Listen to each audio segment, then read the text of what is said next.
We'll guide you through on how to set up and use parental controls on Roblox. If you find this video helpful, then please consider subscribing and liking the video. With this, you can go ahead and keep a child safe on the platform.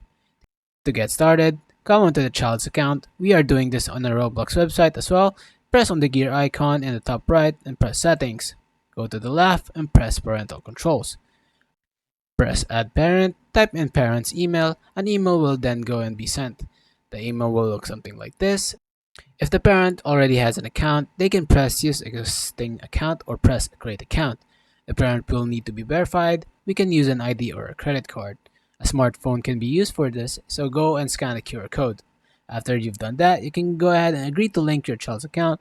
You will be brought through the parental controls. To get here in the future, press the gear icon in the top right and press settings and then parental controls. Scroll down, you can go ahead and manage how long they can play Roblox and see how long they spent on it.